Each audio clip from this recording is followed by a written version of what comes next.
Swayam Prabha. Digital India. Educated India.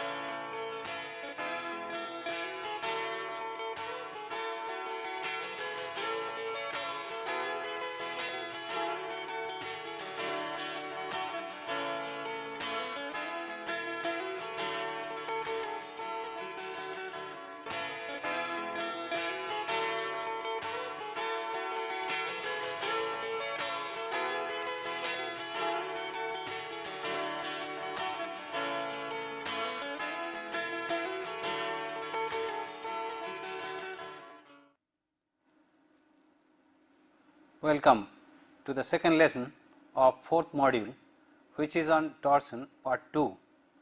In fact, in the last lesson, which was on the first part of the torsion, we have seen some aspects of the torsional moment which are applied on a bar, and we had considered that particular section, the cross section of which is a circular one and is a solid circular cross section, and we have seen the effect of the torsional moment in such cross sectional bar. Now, today we are going to look into, in this particular lesson, the effect of the twisting moment on such bar where the cross section is not a solid one, but a hollow one. So, what will be the consequence of the twisting moment on a bar, the cross section of which is a tubular one instead of a solid shaft? Let us look into that. Well, it is expected that once someone goes through this particular lesson, should be able to understand the concept of twisting moment and its effect on bars of hollow circular cross section, understand the effect of non-uniform twisting moment and its effect on bars of circular cross section, and as we have done last time, that in the bar the twisting moment which was applied was uniform in nature. The bar was fixed at one end and the twisting moment was applied on the other end, and the bar was uniform. Also, the torsion applied over the bar was uniform in nature. Now, if there are some bars which may not be uniform, there could be variation in the section, or there could be uniform section, but the torsions applied at different point of different magnitudes. Now, if that kind of situation arise, then what will be the consequence of that kind of loading in the system, that we will look into, and that is what is the non-uniform twisting moment and its effect on bars of circular cross section, and thereby one should be able to evaluate stresses and deformation in circular bars due to torsion.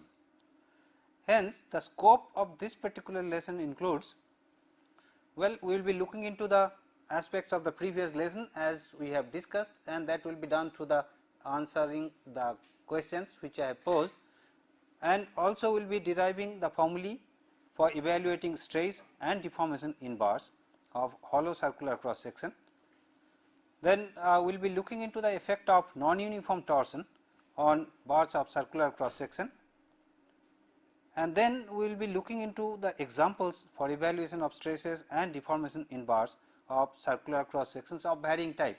Now, we will be looking into the examples of bars with solid cross section, circular cross sections, or the cross section could be a hollow one like a tubular member. What is the effect of the torsion on such problems? And also, if we have different diameter of the bar, if we have a bar which is consisting of several diameters, and if it is subjected to torsion either of same magnitude or different magnitudes, then what is the consequence into such system? That we will be looking into through examples.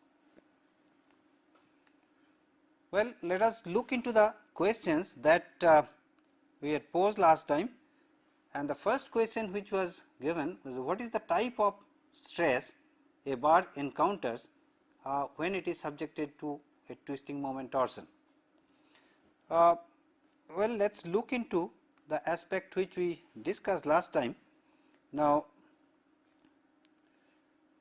in this, if you remember that this is the bar which is having the cross section of a circular nature, and it is a solid circular bar which is subjected to a twisting moment T, and these we had defined as a positive twisting moment because which is acting in an anticlockwise form, and the thumb is projecting towards the positive x axis, which we have denoted as the positive twisting moment. Now, when this twisting moment is acted on this particular bar, and we had looked into a portion of the bar which is of length dx, and this is the part of that whole bar of length dx. Now, here we had evaluated, or we had seen, because of the effect of this twisting moment which is acting in this bar, if we take an element on the surface of this particular bar, this undergoes movement and thereby an helix is formed, and if we look into this particular element, this element undergoes a change in the angle, and this is the change in the angle, and as we had seen earlier that this change in the angle we call as shearing strain gamma, and thereby as per Hooke's law we get the stresses which gets induced into the surface, which we call as the shearing stress. So, basically what we get is, because of the application of the twisting moment in the bar, we get shearing stress in the bar, and because of this shearing stress, now this here is without any application of the normal stress. So, we call this is the state of pure shear, and this state of pure shear can be transformed in terms of Mohr circle to evaluate the normal stress, the maximum normal stress. Now, if you remember that if we plot this state of stress in the Mohr circle, this is the sigma axis and this is the tau axis. Now, here we have negative of, because this is clockwise movement by this particular shear on this face. So, this is, as per our notation, this is a negative shear which is plotted on the top side of the Mohr diagram, and for the other side we have a positive value which is plotted over here.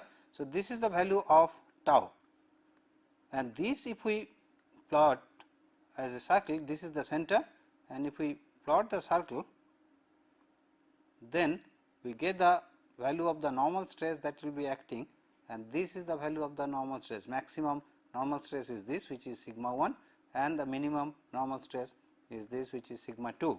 Now, interestingly, if you look into the values of sigma 1 and sigma 2, both are equals to tau. So, basically due to the application of the twisting moment, the bar is subjected to a shearing stress, and thereby we are going to get the normal stress, which are also the magnitude wise equivalent to the shearing stress. Only the angle here is 90 degree. So, the action of this principal stress will be at an angle of 45 degree with respect to this shear, and that will be the maximum normal stress, which is equals to the value of tau. Now, let us look into the application of such a twisting situation that we come across when we move a screwdriver. This is the application of a twisting moment, and this gives you, if you can look into the figure, you will see that when we are rotating it, basically we are applying the twisting moment, which is allowing this to rotate and finally moves inside. Well, let us go back to the question which we had asked the next, which is what is meant by torsional stiffness. The second question asked was that what is meant by the torsional stiffness. Now, let us look into the expression which we had derived last time for the torsional moment. Now, this is the expression which we had derived, which we call as T by J equals to tau by rho is equals to G theta by L, and if you remember, T is the twisting moment, J we had termed as polar moment of inertia, this is polar moment of inertia, tau is the shearing stress, rho is the radius at any point from the center of the cross section, G is the shear modulus, theta is the rotation, and L is the length of the bar. So, this is the expression which we call as a torsion formula. Now, from this, if we equate these two quantity, now what we are interested in is to find out the stiffness because of the torsion. Now, when we apply the twisting moment, now the twisting moment required to produce unit rotation is generally called as the stiffness against this twisting moment. So, twisting moment required is to produce unit rotation is termed as the torsional stiffness.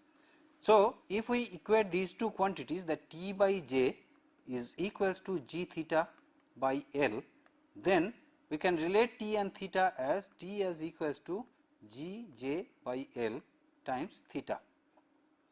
Now, if we make theta as unit, then T is the torsional stiffness. So, torsional stiffness in other words is equals to G J by L. So, this quantity is designated as the torsional stiffness.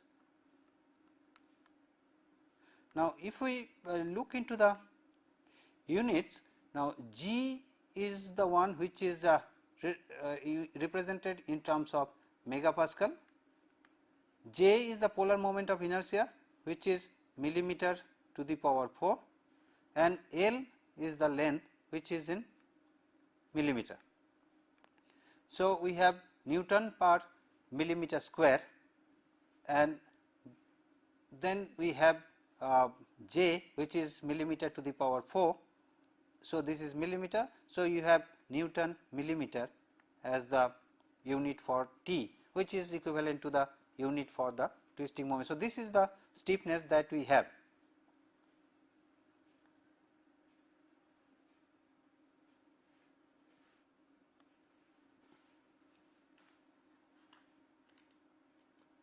Now, the third question was that what will be the stresses and deformation due to torsion if the bar is hollow circular section instead of a solid one. Now, this is the aspect in fact which we are going to discuss today. So, this question will be answered through the discussions which we will be going through in this particular lesson. So, let us look into that aspect, that how do we calculate the effect of the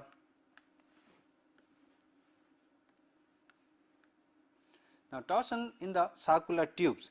Now, in the previous lesson we have gone through that if a bar which is of solid circular section is subjected to a twisting moment, then when it is subjected to a twisting moment, it is subjected to the shearing strain which we have seen, and gamma is equals to d theta by dx times rho.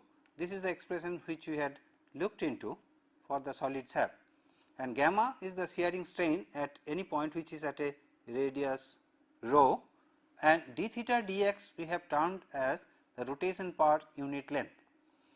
Now, this particular expression which we had derived for the solid circular section in fact is equally applicable for this hollow tubular section as well. That means, at any point from the center of the tube as we go along, as we had seen in case of solid circular shaft, that at any point from the center at any radius rho we can compute the strain gamma. Now, in this particular case from the center till we reach to the inner point of the tube there is no material, so thereby there is no strain. So, the minimum strain that occurs is at the point which is the inside of the tube. So, if we look into this tubular cross section, now this is the center over here. Now, let us call that this radius, internal radius as R1 and the external radius as R2.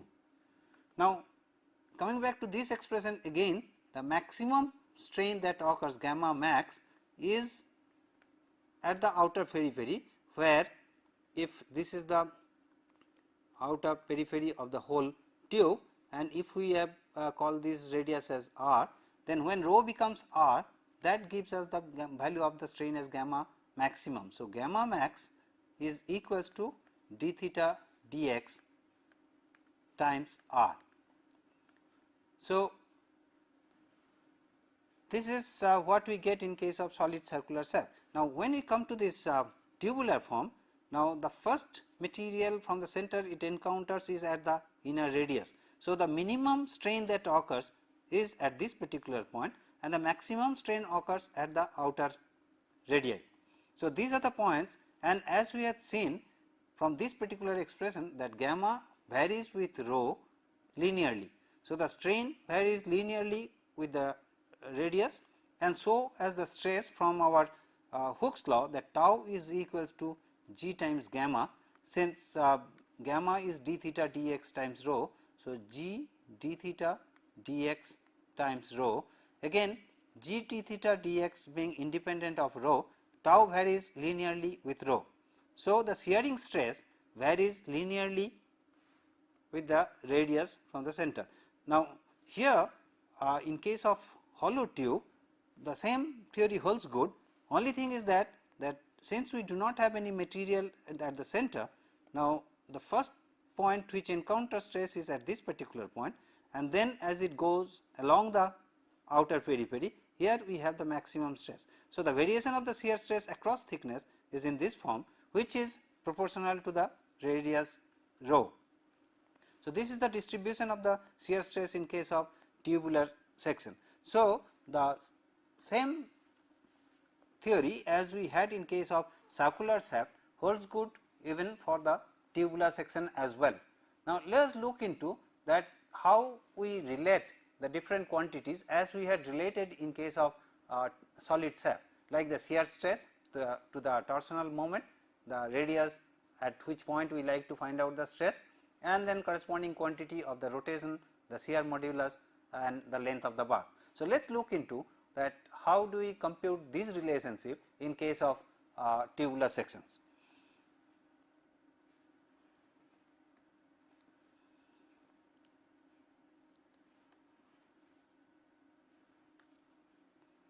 Now, coming back to this expression which we had, gamma as equals to d theta dx times rho.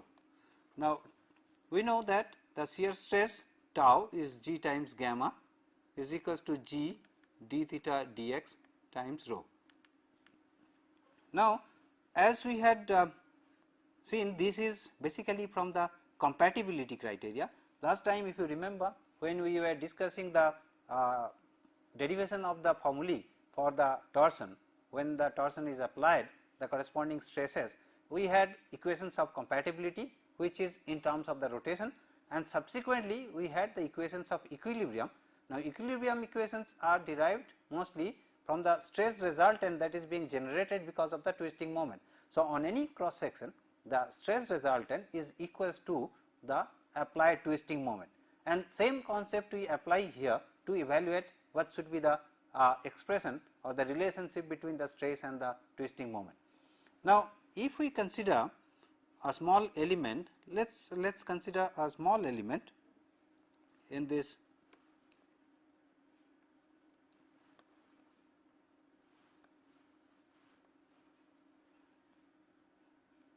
now let us consider a small element from the center, say which is at a distance of rho and making a small angle, let us say as d alpha. So, this is the small element having an area dA at a distance of distance rho, and this distance is d rho.